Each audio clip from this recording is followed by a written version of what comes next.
A lot of you guys asked for this video, so here it is. Today we're going to go over the basics of blending. I'm going to show you the very basics of blending a color, and then I'll show you on another bumper for a different job the basics of blending clear coat. Before anything, we got to get our sealer on. The very first thing you want to do is take note of where you want to keep your color away from. Obviously on this car, we want to keep our color away from this fender. We have to put sealer on. When we put our sealer on, we want to keep this area as tight as possible and as far away from that fender as possible to minimize how much color we need to throw to cover our sealer. To do that, you can adjust your fan, and you could also decide which direction you want to shoot this in. Now for me, I'm not going to adjust my fan just because I never do that really, but I can show you the direction you would want to spray this in. To keep the color away from the fender, you want to spray this way. So we'll do that.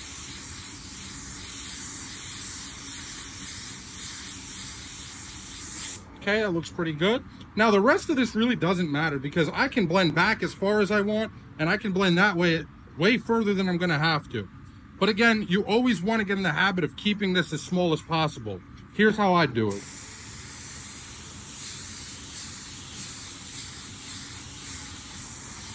And that's it. Now, right after you got your sealer on, what you're gonna wanna do is smooth this edge out. So there's a couple ways you could do it. You could let it flash off and then you could sand the edge with like 1,000, 1,200, or you can take some reducer, spot blender reducer, same thing. You can even use the reducer that you reduce your sealer with and just go over the edge. Now what this is gonna do is give us a smooth transition from our sealer to our color. You don't want to go too wet with this stuff either, because then that sealer will start running on you. And I like to go a little further than my sealer because sometimes you get those random specks. Now we'll let that flash off for the recommended time, get our color in the gun, and then show you guys how to get this done. So before we get into the heart and the guts of this video, I just want to let everyone know this is tailored for beginners. So we're not going to do any fancy tricks or anything like that. We're going to keep it as simple as possible, and we're going to go with the easiest way to guarantee that your blend is going to be perfect and you're not going to have any issues.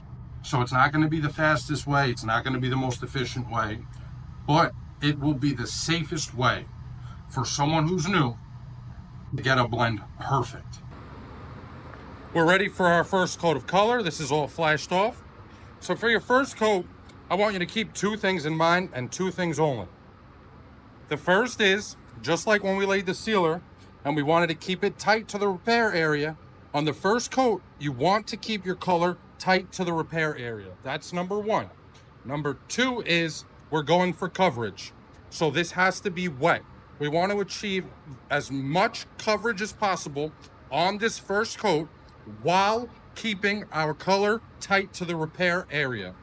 So again, for this fender, I would shoot it away from the fender. Just like, for this part of the hood, I would shoot it away from the fender, just how I did for the sealer, like this. And when I come back, again, this is for beginners, so this is how I would do it if I were you and I were new. I'd pull the trigger, go away. Stop, pull the trigger, go away. Stop, pull the trigger, go away. Just like that.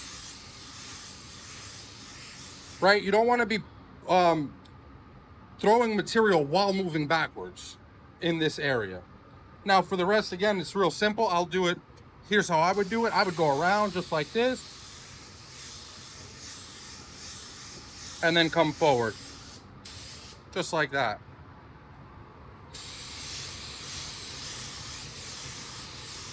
Okay, so that's our first coat.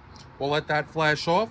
And on the second coat, before we put any more color, there's another step that's gonna make the blending process a lot easier. So while this flashes off, I'll take you guys in the spray room and I'll show you what that is. Now I know I've mentioned this a bunch already on my channel, but again, this video's for beginners. So before we put any more color on, we're gonna put our clear additive over the entire panel. There's one thing really important. If you're using the same gun, you have to make sure that you clean your color out completely before you put your clear additive in the gun. You don't want any color when you're putting your wet bed, as it's called. So when you use a clear additive, it's called a wet bed. Essentially, you're giving something for the color to like flow out in, so your blend looks nice and smooth, so you don't have any issues around the edges where you're throwing all that dry paint. It has something to melt into. And you're going to be putting this wet bed over the entire panel. So it's imperative that you make sure you don't have color in your gun if you're using the same gun, because you don't want to be putting that color all around the edges of your panel. That could get you into some serious trouble. So either use a different gun that's clean, or take your gun apart and make sure it's spotless. So I'm going to throw some of our clear additive in the gun now. We're using Envirobase. For Envirobase, it's 490. I'm going to mix that up. I reduce it by 25%, and then I'll take you guys in there and I'll show you how we apply that. Just want to add, this is also something that I tend to do with most of my silvers. Not necessarily because I need help blending my silvers out, but because silvers don't have much body to them. They're all metallic, so the paint doesn't have body. So if there are scratches that normal base coat would fill in or cover, your silver's not going to. So putting a wet bed is also going to give you an extra layer of protection to make sure no imperfections are showing when your paint job's all done. Okay, so I had a few imperfections I wasn't happy about. It's a good idea to take care of those before your wet bed, because your wet bed's really going to fill those in. You don't want to do it after, because then you may have to apply another wet bed, or you may have to sand again with a finer paper. I'm going to set you guys up on the wall, and I'm going to show you how to apply this wet bed. Essentially, it's the same way you apply base coat. You do about 50% overlaps. You want a medium wet coat on here.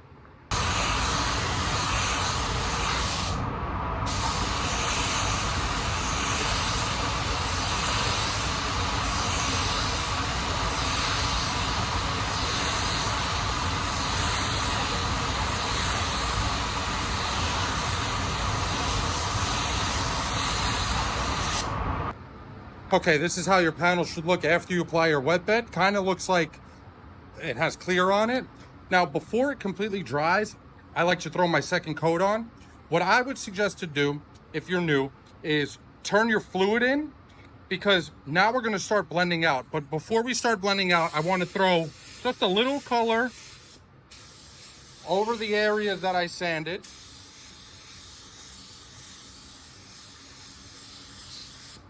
Okay, now while it's still wet, you're gonna lower your pressure a touch, turn your fluid in, always starting where you need color first and blending out.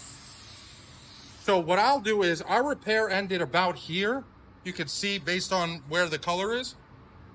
I'll bring my gun to there and then I'll fan it out just a touch.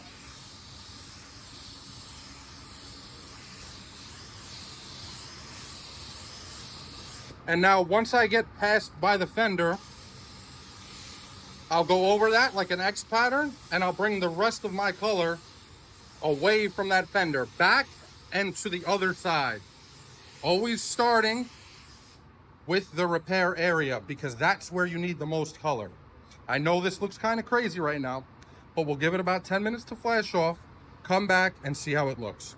So this is all flashed off after our second coat. If you don't have coverage after your second coat, you'll want to repeat the same exact step that we just did. One more coat of color, apply it the same exact way we just did. But since we have coverage here, we're ready for the next step. So I'll take you in the spray room and show you what that is. Okay, so we got coverage. We're ready for our final coat of color. What you'll do is you'll take your color, open it up, zero out your scale, and you'll weigh how much color you have left. I have 250 grams of color. The cup weighs 10 grams. I have 240 grams of paint in the cup. There's two things you can do. You can either over reduce your color. So you would over reduce it by 10%. So if we have 240, you'd put 24 grams of reducer in there. Or since I have leftover clear additive, I'll add 10% of my clear additive to my color. What both of these things will do, they're very similar, and honestly, it doesn't matter which one you do. I prefer always using the color additive, especially if I have leftover, because we don't want to waste anything. What either of these things will do is essentially weaken your color by 10%, which is what we want, because now on our last coat, we're gonna blend out further. And ideally what we want is for our color to have less of an impact on the existing color that's further out. We want it to have some impact, but less of an impact, to make our blend smooth like butter and completely unnoticeable. Okay, so we have our weakened color in our gun. We got our pressure down, and on this coat, you definitely want to have your fan wide open. Always starting from the edge of your repair area, working outward. Now, I don't know if you guys remember how on the last coat, we brought it here and then fanned out. We're gonna go slightly further this time and fan out. And then we'll bring our color over this way. Going slightly further with the gun. And move nice and slow.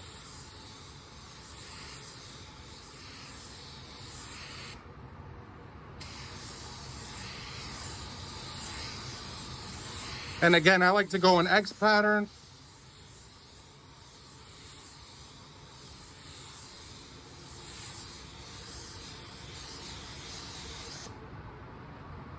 And that's it. We'll let this flash off and then I'll show you guys how it looks. Okay, it's all flashed off. If you look at the lights, you can kind of see how our color fades out. That's exactly what you want to see. You see how it's real blurry, a little less blurry, not so blurry. Now there are a couple rock chips here. I don't know if the camera's gonna pick it up. There's nothing I can do about those, unfortunately. If I try to touch them up because it's silver, they're just gonna look worse. So I'll set this camera up, I'll clear it, I'll show you guys how it looks after, once it's all unmasked, so you can see how little we impacted the color from our fender to our hood, even though we had to put color right there. And then after that, I'll show you guys how to blend clear on a bumper that I got to shoot in the next round.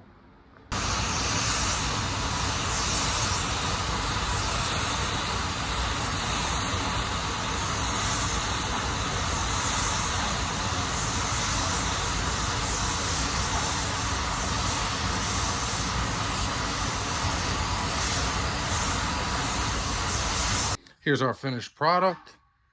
Before I untape it and show you guys the color, I just wanted to show you on the tape how you can see our color really stops after here. I mean, yeah, there's a little color down here, but that's so minimal that you're not even going to notice it. So we really just have color the first, I would say, about 8 inches of the panel. So let me untape this and I'll show you guys how the color looks. So I got it all unmasked. You can see our color looks great.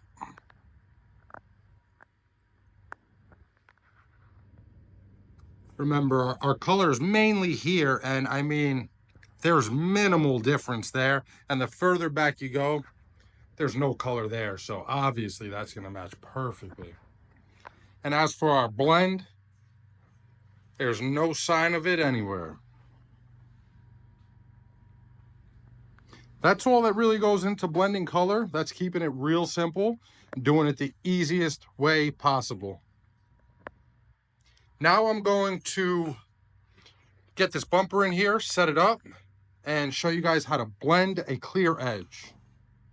Now I'm going to show you guys how to blend a clear edge. We have our bumper here. It's a half repair. We're going to blend the clear right in the middle here behind the license plate. What you're going to want to do after you block your primer down, I blocked this down with 800. You're going to want to take either 1,000 or 1,500. It's really preference. Probably better off doing it with 1,500. You're going to want a 1,500 from where you anticipate your color is going to end. So my color I anticipate to end right about here. You're going to want to sand with 1,500 wet from here about 8 inches out. Once you have that done, you're going to want to mask your bumper up. I'm going to mask it up now, and then I'll show you guys how I do that. Okay, we got our bumper all masked up. It doesn't really matter how you mask it up. The only thing that matters is that the paper or plastic stops right where your 1,500 grit scratches stop. And you want to make sure it's far back enough that your color is not going to go as far as your clear. You want your color to stop about halfway, and then your clear will go about halfway from where your color stops to the paper. Somewhere around here is where I'll end up, and then I'll show you how we handle that edge. Let me get all the color on, and I'll show you guys how to apply the clear, where to stop on the first coat, and where to stop on the second coat, and then what to do after that. All right, we got our bumper all based out, as you can see. Our color stops right about here.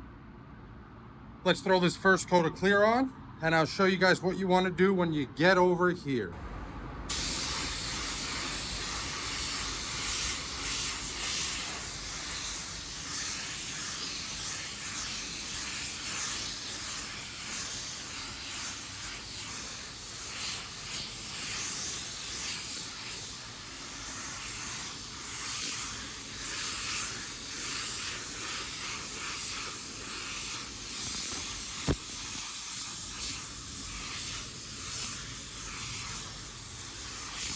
Okay. Once you get to right before your color stops, you want to try to get the top of your fan, in this case it's the top of my fan, you want to shoot it this way, side to side. You don't want to shoot it this way, you want a hard edge right where your color stops. Okay. I don't know if the camera's going to pick this up. You could kind of see a hard edge right there. Hold on, let me zoom in on it. Right there, okay. Now on your second coat, you want the middle of your fan to end right there, so you have half a pattern and a very thin layer right here. So let's let this flash off, and then we'll throw our second coat on. And then after that second coat, I'll show you what we're gonna do to melt that edge in to the old clear. Second coat.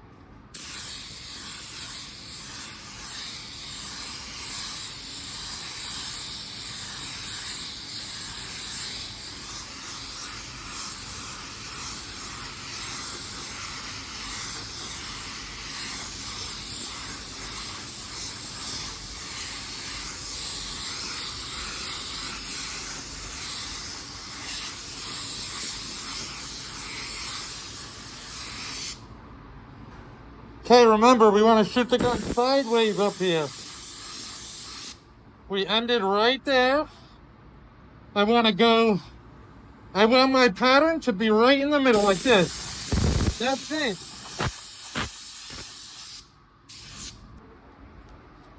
Once you have that done, you don't want to wait. All you need is a can of this. The same thing we used on the sealer. Right where the dryness ends, that's where you want to shoot this. Nice and wet.